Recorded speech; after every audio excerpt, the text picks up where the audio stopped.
ሰላም ጤና ይስጥልን። በመላው ዓለም የምትገኙ የተወደዳችሁ የሮሃ ቲቪ ተከታታዮች የሐምሌ 24 2018 ዓ.ም የረፋድ ዜናዎችን ይዘንላችሁ ቀርበናል። አፋብን ሸዋ ጠቅላይ ግዛት በላይ እዝ አንድነቱን ለማምጣት ገጥሞት የነበረውን ፈተናና የትግሉን ከሃዲዎች ተግባር ይፋ አድርገዋል። የእዙን ሙሉ መግለጫ ይዘናል። ፋኖ ጦር ወደ ከተማ ሲገባ በህዝብ ተቋማትና በግለሰቦች ንብረት ላይ ምንም አይነት ጉዳት እንዳያደርስ ጥብቅ መመሪያ አስተላልፏል። በዘገባችን አካተነዋል። የአብይን ስልጣን ለማራዘም በሚካሄደው ምክክር የአዲስ አበባ ከተማ ጉዳይ የድራማው አካል ሆኖ እንደቀጠለ ነው። ተሰሙታላችሁ። ህወሓት ብቸኛ አማራጫችን የአብይ አህመድ አገዛዝን ማስወገድ ነው ብሏል። የብልጽግና ጦር እየተጠጋና ከበባ እየፈጸመ ነው ብለዋል። የአሜሪካው ፕሬዝዳንት ዶናልድ ትራምፕ ሐማስ ትጥቅ ለመፍታት መስማማቱንና ጋዛን ከወታደራዊ እንቅስቃሴ ነጻ እንደሚያደርግ አስታውቀዋል። አድማጭ ተመልካቾቻችን አብራችሁን ልትቆዩ ከፈቀዳችሁ እነዚህ መረጃዎች በዝርዝር የምናሰማችሁ ይሆናል። የሮሃ ቲቪ ወቅታዊና ሀቀኛ መረጃዎች እንዲደርሷችሁ ቻናሉን ሰብስክራይብ፣ ላይክ እና ሼር በማድረግ አሁኑኑ ቤተሰብ ይሁኑ። አፋብን ሸዋ ጠቅላይ ግዛት በላይ እዝ አንድነቱን ለማምጣት ገጥሞት የነበረውን ፈተና እና የትግሉን ከሃዲዎች ተግባር ይፋ አደረገ።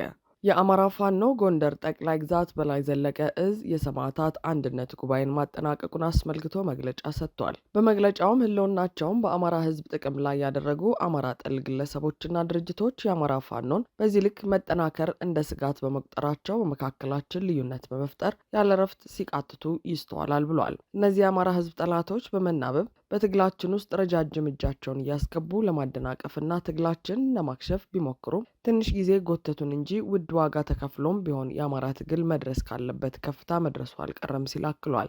ግለሰቦች ውስጣዊ አንድነት እንዳይኖር አንዱን በአንዱ ላይ ማስነሳትና የማይጠገኑ የሚመስሉ ስብራቶችን መፍጠር እንዲሁም አንድነትና ውህደት እንዳይፈጠር ሰበቦችን እየፈጠሩ አጥብቆ መቃወም ይህ ከእጃቸው የወጣ ሲመስላቸው ከፋፋይ መግለጫ በየሚዲያው በመንዛት ለዓመታት ሲታገሉ ኖረዋልም ብሏል። ሰሞኑን ድርጅታችን አማራ ፋኖ ብሔራዊ ንቅናቄ ባወረደው ትዕዛዝ መሰረት የጎንደር ጠቅላይ ግዛት በላይ ዘለቀ እዝ የአንድነት ምስረታ ላይ ለመፍጠር የሞከሩትም ይህንኑ ነበር ሲል ጠቅሷል። ትግሉ ከተጀመረ ጀምሮ ላለፉት 3 ዓመታት የተደረጉ የአንድነት ሙከራዎች ላይ ያደረሱብንን ፈተና ሳይጨምር ሰሞኑን ብቻ በአካል ተገናኝተን የአፋብን ጎንደር ጠቅላይ ግዛት የበላይ ዘለቀ እዝ አንድነት ምስረታ የተደረገውን ጉዞ ለማደናቀፍ ጠላቶቻችን ወገን ውስጥ አስርገው ባስገቧቸው አጀንዳ ተሸካሚ ግለሰቦች በኩል እየተፈተነ ያሳለፋቸውን ፈተናዎች ዘርዝሯል። ከአፋብን ምስረታ በኋላ በድርጅቱ አቅጣጫ መሰረት ሁሉም እዞች ውህደትና የስራ አስፈጻሚ ሽግሽግ እንዲደረግ በከፍተኛ ትኩረት ተሰርቷል። የድሮው የበላይ እዝም የድርጅቱ ከፍተኛ አመራሮች ባሉበት ጭምር ተደጋጋሚ የአንድነት ውይይቶችን አድርጓል። ብዙ ውሳኔዎች ተላልፈዋል። ብዙ ቀጠሮችና ቀነ ገደቦች ተቀምጠዋል። ነገር ግን በልዩ ልዩ ምክንያት ሳይሳካ ቀርቶ የመጨረሻ ውሳኔ ሰኔ 15 2018 ዓ.ም በተጻፈ ደብዳቤ በአንድ ማዕከል ለመገናኘት ወስኖ ሁሉም ጉዞ ጀምሯል። በዚህ ውሳኔ መሰረት በቃሉ የጸናውና ቁርጠኛ የሆነው ሁሉንም የመደበኛ ጠላት ከበባና የጸረ አንድነቶችን ሴራ እያለፈ ወደ ተቀጠረው ቦታ ሲደርስ ጸረ አንድነት ግለሰቦች የመንቀሳቀሻ ቦታዎችን ለጠላት በማመልከት ቢያሳድዱንም እኛ ግን ከሚካኤል ደብር ወደ ሊቦ ከዚያም ወደ ባጃ በሚል ቦታውን በመቀየር ምክንያት እንዳይኖራቸው በማድረግ ተለዋጭ ቦታ ለመምረጥ የአንድነት ፈላጊ ወሰነ ሲል እዙ የአንድነት ጉዞን ያወሳል። ይቀጥልና በመጨረሻም የሚከፈለውን መስዋዕትነት በመክፈል ሰኔ 23 2018 ዓ.ም ምዕራብ በለሳ ወረዳ ባጆ ማዕከል የተገኘ ሲሆን ከተለያዩ ቦታ ለሳምንታት ተጉዞ የትግል ጓዱን ለመገናኘት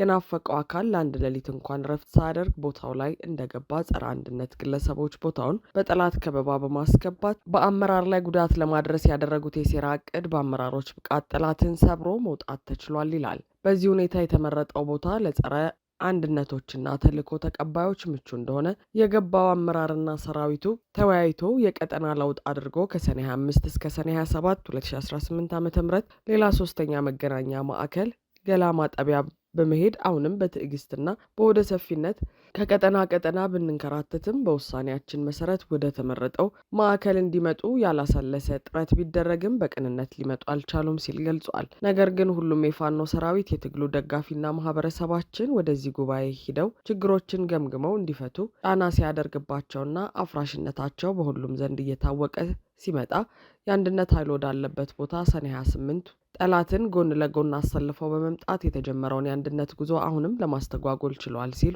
ሁነቱን አስረድቷል። በዚህ ምክንያት ከ3ኛ የጉባኤ ማዕከል ወደ ሌላ 4ኛ የጉባኤ ማዕከል ለመሄድ ተገደናል ያለው እዙ የነበረበትን ቦታ በጠላት እንዲያዝ ካደረጉ በኋላ ጸረ አንድነቶች ወደ ኋላ ሲመለሱ ትዕግስቱን አሟጦ የጨረሰው አመራር ከሰኔ 28 እስከ ሐምሌ 5 2018 ዓ.ም አራተኛ የጉባኤ ማዕከል መርጦ ድጋሚ ተገናኝተው በመወያየትና ከአቅም በላይ በሆነ ምክንያት በመገኘት ያልቻሉትን ነገር ግን አንድነቱን በአካል በተገኘው ጉባኤ እንዲጠናቀቅ የሚፈልጉትን በስልክ በማማከር ይሁንታ ተገኝቶበት ምልዓተ ጉባኤው የተሟላ መሆኑን በማረጋገጥና በመፈራረም የአንድነት ጉባኤውን ማስጀመር ተችሏል ሲል አስረድቷል። እውነት ጠርቶ ይወጣ ዘንድና በሴረኞች የተሳሳተም ሆነ በጥርጣሬ ሲወዛገቡ የነበሩ አካላት ጊዜ ያገኙ ዘንድ አሁንም ከሐምሌ 6 እስከ ሐምሌ 8 2018 ዓ.ም ተጠብቀው የጸረ አንድነቱ ግለሰቦች ሴራ በመበጠስ የአንድነት ጉባኤውን ተቀላቅለዋል። የስራ አስፈጻሚ ድልደላ የሚሳተፉ የቴክኒካል ኮሚቴ ውስጥም ተካተዋል። በዚህ ሁሉ እድል ከብዙ ርቀት ከፍተኛ መስዋዕትነት እየከፈሉ ከልብ አንድነት ፈላጊዎች የመጡና የተሳተፉ ቢሆንም ዋና የጠላት አጀንዳ ተሸካሚዎቹ ጸረ አንድነቶች ግን በጣም ቅርብ ርቀት ሆኖ እንኳን ለመምጣት ፈቃደኛ አልሆኑም በማለት አብራርቷል። የአንድነት ስራችን አሁንም በዚህ አምስተኛ ጉባኤ ቦታ ላይ ስንጀምር ጠላት ከጸረ አንድነት ግለሰቦች በሚደርሰው መረጃ በማድረጉ ምክንያት ዓላማችን አንድነቱን ማሳካት በመሆኑ ምክንያት አሁንም ወደ ሌላ ስድስተኛ ቦታ እንድንቀይር ተገደናል ሲል አክሏል። በመጨረሻም ከሐምሌ 9 እስከ 18 2018 ዓ.ም ድረስ የተዋቀረው የቴክኒክ ኮሚቴ አካታች የሆነ ብቻ ሳይሆን ምክንያት እንዳይኖራቸው በማሰብ ከአንድነት ተጻራሪ ሀሳብ ያላቸውን ጸረ አንድነት ግለሰቦች ጭምር ያካተተ የስራ አስፈጻሚ ድልድል አጠናቆ በስራ አስፈጻሚ አስወስኖ በጉባኤ አጽድቆ በድርጅቱ በኩል ይፋ አድርገዋል። ሆኖም እነዚህ ትግሉን የካዱ አካላት ከሐምሌ 23 2018 ዓ.ም ጀምሮ ባሉ ተከታታይ 3 ቀናት ውስጥ በሚዲያ ለማደናገር የሞከሩትን ህዝብ ይቅርታ ጠይቀው ወደ ተመደቡበት የስራ መደብ በፍጥነት እንዲገቡ ጥሪ አቅርበዋል። ይህ ሳይሆን ቢቀር በሰራችሁት ሴራና በፈጠራችሁት ከፍተኛ ስብራት የተበሳጨ ህዝብም ሆነ ሰራዊት በሚወስደው እርምጃ ኃላፊነቱን እናንተም ትወስዳላችሁ ብሏል። ከድርጊታቸው ታቅበው ይቅርታ የሚጠይቁትን ወታደሩ እንዲቀበልና ከድርጊታቸው ያልታቀቡትን በሚመለከት ከድርጅቱ የሚወርደው ትዕዛዝ ጠብቁ ብሏል። ለሚዲያ አካላትና ለአማራ ህዝብም እዙ ጥሪ አቅርበዋል። ፋኖ ጦር ወደ ከተማ ሲገባ በህዝብ ተቋማትና በግለሰቦች ንብረት ላይ ምንም አይነት ጉዳት እንዳያደርስ ጥብቅ መመሪያ አስተላለፈ።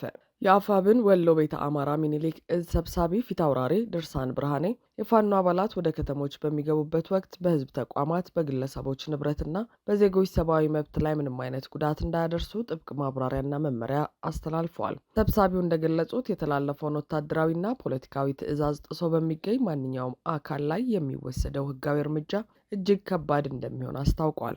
ፊታውራሪ ድርሳን ብርሃኔ በተላለፈው መልእክት ትግሉ ለህዝብ እንጂ ለገንዘብና ለግል ጥቅም እንዳልሆነ ጠቁመው ከብልጽግናው አገዛዝ በተሻለ መልኩ ሀገር መምራት እንደምንችል ማረጋገጫችን የፍየል ግንባር የምታክል ከተማ ስንገባ እንኳን የምንሰራው ስራ ህዝባዊ መሆኑ ነው ሲል ተናግሯል። አክሎም በበቀልና በመሰለኝ አስተሳሰብ ግለሰቦችን ማንገላታት የሚሊሻ ነው በሚል ምክንያት የሰዎችን ንብረት መውረስና የሰብአዊ መብት መጣስ ሙሉ በሙሉ የተከለከለና የሚያስጠይቅ መሆኑን አስገንዝበዋል። በማንኛውም አጋጣሚ ማንም ሰው በፖለቲካ አመለካከቱ፣ በብሔሩ ወይም በሃይማኖቱ ምክንያት በደል ከደረሰበት የታገሉለትን ታላቅ ዓላማ መሳት መሆኑን የገለጸው ሰብሳቢው ፋኖ የመንግስት የመሆን ብቃቱንና አቅሙን ማሳየት ያለበት ህዝብን በአስተውሎትና በኃላፊነት ሲመራ እንደሆነ ገልጸዋል። በመሆኑም ሁሉም የእዙ አባላትና ታጋዮች ከተራ የበቀል አስተሳሰብ ራሳቸውን በማንጻት የዜጎችን ሰላምና ደህንነት በጥብቅ እንዲጠብቁ ሲል አሳስበዋል። የአብይን ስልጣን ለማራዘም በሚካሄደው ምክክር የአዲስ አበባ ከተማ ጉዳይ የድራማው አካል ሆኖ እንደቀጠለ ነው። በአዲስ አበባ ከተማ እየተካሄደ በሚገኘው የሀገራዊ ምክክር ጉባኤ ላይ ትኩረት ከሳቡ አጀንዳዎች አንዱ የሆነው የአዲስ አበባ ከተማ ጉዳይ በኦሮሚያ ክልል የፖለቲካ ልሂቃንና በሌሎች ተመካካሪዎች መካከል አለመግባባት ፈጥሯል የሚል መረጃ የተሰራጨ ነው። አዲስ አበባ የፌዴራል ትሁን ወይስ የኦሮሚያ ክልል አካል የሚለው ጥያቄ በጉባኤው ከተደራጁ ጥቃቅን ቡድኖች እስከ ስልታዊ ቡድኖች ድረስ ተንጸባርቋል። ትናንት ረቡዕ ሐምሌ 2018 ዓ.ም በስልታዊ ቡድኖች ደረጃ በተካሄደው የፌዴራል ከተሞች አጀንዳ ላይም ይኸው አከራካሪ ጉዳይ አነጋግሯል ሲል ኢትዮጵያ ኢንሳይደር ዘግቧል። የፌዴራል ከተሞች አጀንዳ ምክክር ላይ የድሬዳዋ ከተማ ጉዳይ ያካተተ ቢሆንም አብዛኛውን ትኩረት የሳበው የአዲስ አበባ ከተማ ጉዳይ መሆኑን ዘገባው አክሏል። አንደኛውን ስልታዊ ቡድን ይመራ የነበረው አወያይ ተመካካሪዎች ከመወያያ ሰነዱ ውጭ የሆኑ የግል አስተያየቶችን ከመስጠት እንዲቆጠቡ በተደጋጋሚ ሲያስጠነቅቅ እንደነበር በዘገባው ተመላክቷል። ሆኖም ከኦሮሚያ ክልል የመጡ ተመካካሪዎች አዲስ አበባ የኦሮሚያ ክልል መቀመጫ ናት፣ የኦሮሚያ እምብርት ናት ሲሉ ተከራክረዋል። እንዲህ አይነት ክርክሮች እንዲነሱ የሚፈለጉት ደግሞ በስርዓቱ መሪዎች ፍላጎት መሆኑ የሚታወቅ ሲሆን አብይ ከፊታቸው እየመጣ ያለውን የሰሜኑን ጦርነት የአማራን ሕዝብ ልብ በመብላት ለማለፍ ካላቸው ፍላጎት ነው። ኦሮሚያ አዲስ አበባን ሊወስድባችሁ ሲል አስጣልኩላችሁ ከጎኔ ቁሙ ለማለት እንደሚጠቀሙበት ይታወቃል። ሆኖም ግን የብሔር የፌዴራል ስርዓቱን እንደማያፈርሱና ወደፊት እንደ ታይም ቦምብ እንደሚጠቀሙበት ጥቆማ ተሰጥቷል። ለዛም ነው በየዕለቱ ያሉ አጀንዳዎች ሆን ተብለው በሚዲያ እንዲሾልኩና ህዝቡ ምክክሩን ተስፋ እንዲያደርግ እየሰሩ ያሉት። ከፍተኛ የብልጽግና ባለስልጣናትን የወከሉ ተመካካሪ ደግሞ አዲስ አበባ ኦሮሚያ ስር ብትሆን ለሌሎች ህዝቦች ስጋት ይፈጥራል የሚል የተሳሳተ ነው። ኦሮሞ ለሌሎች ህዝቦች ስጋት አይደለም፣ እንኳን የኦሮሚያ ህዝብ የኬንያ ህዝብ ስጋት አይደለም፣ ምናልባት ግብጽ ስጋት ብትሆን ነው። ይህ ቃል እንዲደገም አንፈልግም ሲሉ ማስጠንቀቂያ አዘል አስተያየታቸውን ሰጥተዋል ይላል የዋዜማ ዘገባ። የአዲስ አበባ ጉዳይ ከፌዴራል ስርዓቱ አንጻር መታየት አለበት የሚል ሀሳብም ማቅረባቸውን የጠቀሱት እኚሁ የመንግስት ከፍተኛ ባለስልጣን የሀሳባቸው በአንድ ሰነዱ ላይ አለመካተቱን አስረድተዋል። አዲስ አበባ በህገ መንግስቱ አንቀጽ 49 ላይ የመንግስት ርዕሰ ከተማ ናት የሚል ነው። በዚህ አጀንዳ ዙሪያ የተደረገው ውይይት በቀረበው ምክረ ሀሳብ ላይ አልሰማሁም ብለዋል።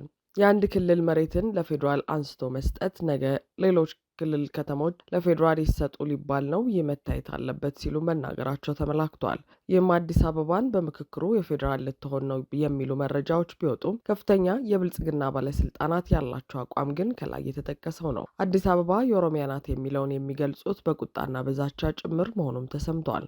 በጥቅሉ ሀገራዊ ምክክር ጉባኤው የሚነሱት ሀሳቦች፣ የሚደረጉት ክርክሮች በሙሉ የድራማው አካል እንጂ መሬት ላይ የሚወሰነው አብይ አህመድ የፈለጉት ጉዳይ ብቻ መሆኑ ይታወቃል። ከዛ ባለፈ ደግሞ በብልጽግና የሚዲያ ሰራዊት በኩል በምክክሩ ኦሮሞ ጎጃምን ጠየቅ፣ አማራ ወለጋን ጠየቅ የሚሉ መረጃዎች የተሰራጩ በህዝብ መካከል መጠራጠርን መፍጠሪያ አድርገውታል። የህወሓት ወታደራዊ አመራር የሆኑት ገብረ ጻድቃን ብቸኛ አማራጫችን የአብይ አህመድ አገዛዝን ማስወገድ ነው አሉ። የትግራይን ህዝብ ህልውና ለማረጋገጥ የአብይ አህመድን አገዛዝ ማስወገድ ብቸኛ አማራጭ መሆኑን የትግራይ ሰራዊት ከፍተኛ አመራር ገብረ ጻድቃን ገልጸዋል። የትግራይን ህዝብ ህልውና ለማረጋገጥ ያለን ብቸኛ አማራጭ በጀግንነት ታግሎ አገዛዙን ማሸነፍ ነው ሲሉ ገብረ ጻድቃን ተናግረዋል። የትግራይን ህዝብና የትግራይ ሰራዊትን ትዕግስት የሚፈታተኑ የአገዛዙ ድርጊቶችን በአንድነት ለመመከት በተሻለ አቋምና ዝግጁነት ላይ ነን። በጠላት ፕሮፓጋንዳ እንሸነፍም ሲሉ ገብረ አስገንዝበዋል። ገብረ ጻድቃን ይህን ያሉት የአርሚ 22 የሰራዊት አባላት ሁለተኛ ዙር የምረቃ ስነ ስርዓት ላይ በተገኙበት ወቅት ባስተላለፉት መልእክት ነው። ያልተጠናቀቀውን የሰማዕታት አደራ ወደ ግቡ ለማድረስ የትግራይ ሰራዊት በቀጣይነት ራሱን ማሰልጠንና ተልዕኮውን ለመወጣት ሁልጊዜ ዝግጁነቱን ማረጋገጥ እንደሚገባው አክለው ገልጸዋል። የትግራይን ህዝብ ህልውና ለማረጋገጥ ያለው ብቸኛ አማራጭ በጀግንነት ታግሎ ማሸነፍ መሆኑን ታጋይ ገብረ አክለዋል። የብልጽግና አገዛዝ ሙሉ ወታደራዊ ኃይሉን በትግራይ ድንበሮች አካባቢ በማሰባሰብ በቅርብ ርቀት ውስጥ በመገኘት ሁለንተናዊ ዝግጅቶቹን አጠናቆ በትግራይ ህዝብ ላይ ወረራ ለመፈጸም እየሰራ መሆኑን አስታውቋል። ገብረ ጻድቃን እንዳሉት የትግራይ ሰራዊት በቀደመው ጦርነት ያሳየው የጀግንነት ተጋድሎ አሁን እየተደቀነ ያለውን አዲስ አደጋም በተመሳሳይ ሁኔታ እንደሚመክት ጥርጥር የለውም ብለዋል። ተጨማሪም የትግራይ ብሔራዊ ጥቅሞች በልመና እንደማይረጋገጡ ጠቅሰው የትግራይ ህልውናና ሉዓላዊነት በጠላቶቹ ላይ በሚገኝ ድል እንደሚረጋገጥ ተናግረዋል። ታጋይ ገብረ ጻድቃን አክለውም የትግራይን ህዝብና ሰራዊት ትዕግስት የሚፈታተኑ የብልጽግና አገዛዝ ተግባራትን በአንድነት ለመመከት በተሻለ አቋምና ዝግጁነት ላይ እንዳሉ ገልጸዋል። በስልጠናው የማጠቃለያ ስነ ስርዓት ላይ የተገኙት የአርሚ 22 አዛዥ ታጋይ ገብረ እግዚአብሔር ገብረ ሰላም እንደገለጹት የትግራይን ህዝብ ህልውና ለማረጋገጥ በሚደረገው ብሔራዊ መከላከል አርሚ 22 የራሱን ድርሻ ለመወጣት ተልዕኮውን መሰረት ያደረገ ሁለተኛ ዙር የፖለቲካና የወታደራዊ ስልጠና ለከፍተኛ የኃይል አመራሮች ሲሰጥ መቆየቱንና አሁን ሰልጣኞቹ ለምረቃ መብቃታቸውን ገልጸዋል። የህወሓትና የብልጽግና ፍጥጫ ከፍ ወዳለ ደረጃ መድረሱ እየተነገረ ሲሆን በተለይ በራያ ቀጠና የተኩስ ልውውጥ እስከ ማድረግ መድረሳቸው እየተነገረ ነው። የአሜሪካው ፕሬዚዳንት ዶናልድ ትራምፕ ሐማስ ትጥቅ ለመፍታት መስማማቱንና ጋዛን ከወታደራዊ እንቅስቃሴ ነጻ እንደሚያደርግ አስታወቁ። ትራምፕ ሐሙስ ዕለት ምሽት ከስምምነት ላይ መድረሱን ይፋ ያደረጉ ሲሆን የሚያቀረቡትን የሰላም እቅድ ወደ ተግባር ለማስገባት ከፍተኛ እምርታ ነው ተብሏል። በዚህ ስምምነት መሰረት ጋዛ በአሜሪካ የሚመራው የሰላም ቦርድ በሚቆጣጠረው የፍልስጤም የቴክኖክራቶች መንግስት መተዳደር ትጀምራለች። ሐሙስ ዕለት ትራምፕ በትሩዝ ሶሻል ማህበራዊ ድረገጻቸው ላይ ይህ ለዘላቂ ሰላምና ደህንነት ወሳኝ እርምጃ ነው ሲሉ ጽፈዋል። አክለውም ይህ ስምምነት በመጨረሻም የፍልስጤምን ህዝብ ለመርዳት ከሰላም ቦርድ ጋር በቅርበት የሚሰራ አዲስ የፍልስጤም መንግስት ጋዛን እንዲያስተዳድር ለማድረግ ወሳኝ እርምጃ ነው ሲሉ ጽፈዋል። በስምምነቱ መሰረት የእስራኤል ወታደሮች አካባቢውን ለቀው ይወጣሉ።